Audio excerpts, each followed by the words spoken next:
Listen, can we just...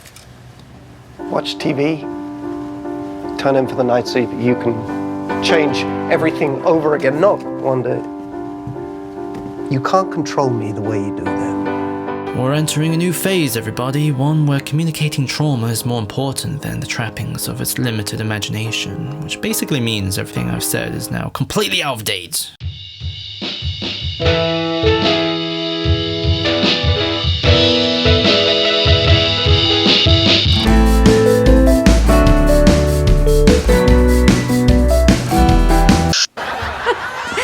That is not where those go. Alright, back to the monomyth. Episode 5 is approximately right dash in the middle of Act 2, which gives the episode a really important role in deciding the trajectory of Wanda's arc, because, Act 1 will always be the same. It's about establishing the familiar and pushing the hero out of it, but what is considered unfamiliar and what type of challenge it provides in Act 2 will basically determine what sort of person the hero will become when they come home in Act 3. What you're doing here, it's wrong. It is wrong. Furthermore, broadly speaking, there tends to be two types of character arcs. One is about someone transforming into something that approximates the opposite of what they were, and one is the hero stays the same because the moral of the story is to show the nobility of perseverance. This is an extreme generalization, by the way. Wanda has been sliding down a rather steep moral decline up to this point. She's rewinded the show, thrown Monica out, and leaving the familiar, if you will, is her becoming a douchebag. Oh, she left, honey. She had to rush home. Therefore, if she continues down this path, it's basically a villain origin story, but episode 5 begins to complicate her downfall by throwing in a new ingredient. Ooh.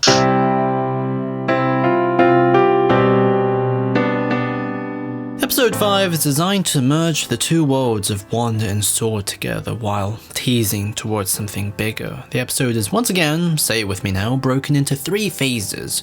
The first one is what I like to call the Haywood is a secret douchebag act. I try not to speak ill of people. Then allow me. Hayward's a dick. Terrorists. For the reason that the entire first 12 minutes is centered on deflating Wanda's influence. It begins with Wanda and Vision cuddling their babies, dancing, but also struggling to please them because they're immune to Wanda's magic and won't stop crying. Well, I don't think it's very funny. Why won't you do what I want? However, in their hour of need, Agnes appears, offers to help, but she also breaks the fourth wall. Do you want me to take that again? Which adds to Vision's growing suspicions, but then his attention is diverted when the children grows up super quick. Kids. This is the third time this has happened. First, he was surprised by the pregnancy, then it was with the twins. Therefore, Tommy and Billy are more or less gimmicks in this fantasy that's designed to divert Vision's attention so he stops scrutinizing the situation. I think something's wrong here, Wanda. Yes, I know what you mean. Haywood then interrogates Monica. She describes the experience like Drowning. It was grief. which indicates that not only Monica can empathize because she recently lost her mother, but Wanda is subconsciously trying to share her grief, but by not communicating, everyone ends up with the same impotent and confusion that she has. Furthermore, Haywood is pretty clearly the villain now, because A, he tries to superficially frame Wanda as a villain. We now know she is the principal victimizer. Jimmy Woo even calls him out on it. Oversimplification of events, but yes. As a result, kind of like when they were talking about tunnels in the last episode, Jimmy has kind of become a storytelling measuring tool to indicate how much of a dickhead Haywood is. Back up, Jimmy. B, Haywood refers to Lagos in Germany to discredit Wanda, and the ad in this episode refers to a kitchen towel called Lagos. The fact that these two words are spoken in such close proximity at this point hints towards a deeper connection. It's my fault. And C, the show sets up Darcy, Wu, and Monica as a team who unite based on the disliking of him. Dismissed. The second act begins to put everything out into the open. Tommy and Billy adopt a dog, which is a direct reference to Tom King's Vision miniseries, right down to the name Sparky, and like the comics, is supposed to create a sense of social cohesion within the family. Good morning, unfamiliar wet animal. Who's this?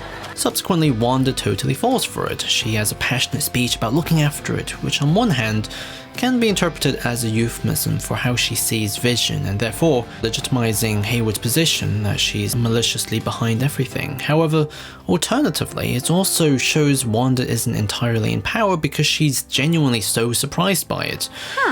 There really is no collar. When Vision reappears looking like Leon Kennedy, there's also a wedge between them. He wants to talk about the clues of the fantasy, and she doesn't. Wanda, we are usually so much of the same mind.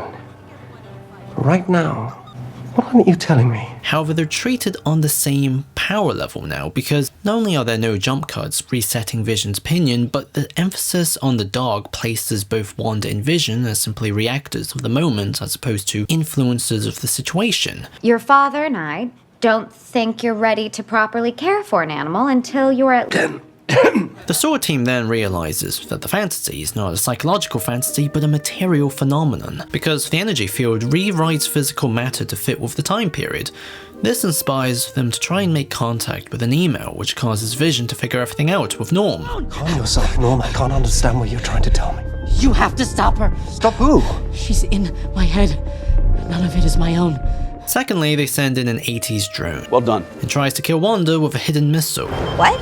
Wanda then confronts SWORD. Hayward says, "You can't blame us," and Wanda says, I think I can. because earlier it's revealed that SWORD were doing experiments on Vision's dead body, which caused Wanda to violently break in and take it. Therefore, she may be referencing that, but due to how desperate Hayward is in trying to blow her up, it also teases that he's committed a crime that runs far deeper.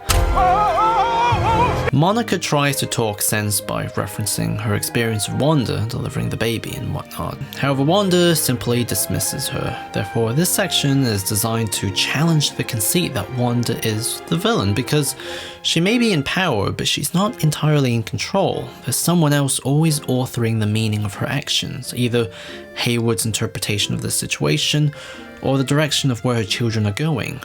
Finally, in Act 3, Wanda's position is almost entirely stripped. The dog dies. Wanda wants her children to not run away from grief, but to face it. Don't what? Don't age yourselves up. The urge to run from this feeling is powerful. Which directly contradicts her actions if she is in fact the mastermind of everything. So she's either not, or she's knowingly doing the wrong thing. Subsequently, Vision arrives to lead the kids away after they try to push Wanda to resurrect it. You can fix anything, Mom. Fix it dead. What? Which is a fun little storytelling microcosm of what their feelings are within this fantasy. Wanda is like a river of emotions, susceptible to the shifting winds, while Vision is like an unmoving boulder that's unyielding in its search for the truth. And they collide when he confronts her. Before what? I can't remember my life before Westview. I don't know who I am. I'm scared. Vision is also particularly in tears when he explains his lack of memories, because the freedom to live on his own terms and define his own identity through cultivating his own experiences, that's what defines both his birth and death. I am on the side of life. Ultron isn't. You know what? I'm just going to speak for myself. I think it works. So to have that stripped away is especially painful for his soul. However, Wanda calms him down when she gives him an identity based on what she wants. You are my husband. You're Tommy and Billy's father. Isn't that enough? This is a fun little subtle callback to Civil War, where it's the reverse. Vision was the one trying to convince Wanda to stay by explaining his perspective. And what do you want? For people to see you as I do. Therefore, their relationship is subtly reset here, because now they're not defined by the demands of their roles in the sitcom, but they're slowly being defined by each other's reflection. Wanda even spills the beans and reveals that she doesn't know how all of this started. She's not responsible, but Vision may not entirely believe it. You don't believe me. Wanda, I want to, but at this point, I'm ignoring statistics entirely. However, the tension is broken when Pietro appears. However, it's the Evan Peters version, not the Aaron Taylor Johnson one. The showrunner, Matt Shankman, has said he's been working very closely with John Watts for a smooth transition in Spider-Man Homecoming 3, and Jennifer Lawrence is apparently in negotiations to appear in Doctor Strange 2, so yeah, this is in fact Quicksilver from the Fox universe, and not just a gag, so that's wild. All three parts, and especially the ending, is designed to create a sense of existential doubt, because everything is centered on Wanda reacting to things that are completely out of her control, and now we have a third player with the multiverse that dwarfs her even more. As a result, Wanda's place in the story has been completely recontextualized. She's no longer accountable for this world. Do you really think that I am controlling everything? that I am somehow in charge of everybody in Westview. Furthermore, the show also begins to draw more attention to Agnes because she appears in almost every corner now. Oh, it's just precaution, really. I had a hunch someone might pop over. Hi, kiddos! There's a popular theory that she's actually Agatha Harkness, who's an actual witch and serves as a motherly mentor figure for Wanda in the comics. In fact, she's the one who unmakes Wanda's fake babies to stop Master Pandemonium. My lisp is really not helping me. She argued Wanda longed all her life for the kind of normal existence forever denied her by her mutant powers. She so greatly desired a family in her mind, the perfect symbol of a peaceful, happy life, that she suffered what a human woman would have been a hysterical or imaginary pregnancy. In such cases, there is usually no child to be born, but Wanda's power to change probabilities created Thomas and William. Twins, you see. To the double fulfillment of her dreams, since her power cannot create true life, she reached out unconsciously to snare anything which would function as souls for the newborns. What she caught, still much weakened by their recent separation, was 2 of the missing pieces of Mephisto. But Miss Harkness, what will happen now? I know Wanda. When she returns to consciousness, her first thought is almost sure to be of her children. No, it will not, Wasp. To spare her that pain, I have closed that corner of her mind for all time. The little creatures she created are gone, restored to their original state. For Wanda, it will be as if they never were. Who speaks like that? Jesus Christ, that was hard to read. As a result, Agatha not only plays an important role in Wanda's publication history, but her role as mentor within Wanda's fantasy is already relevant to the character of Agnes.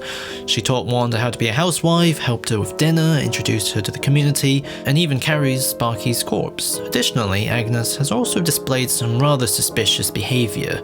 She stops the hedge guy from spilling the beans. In the Westview board, she's the only person to not have a civilian counterpart. When she breaks the fourth wall, it's Wanda who's frozen in fear, and there's a throwaway line where Wanda mentions how it's not her fault that Agnes has unbelievably high libido. It's not Agnes's fault that she has unusually high libido. Wanda?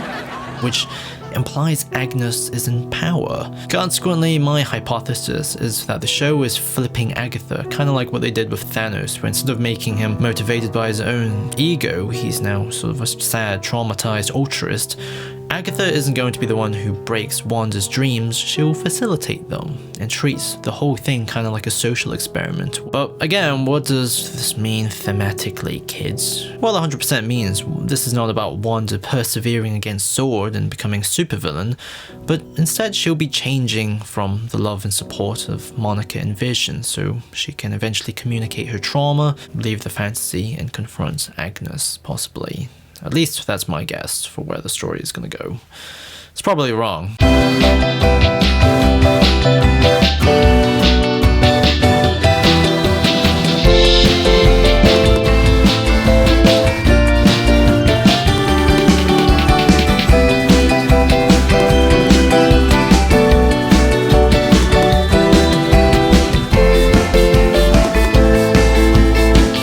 Who's a popsicle?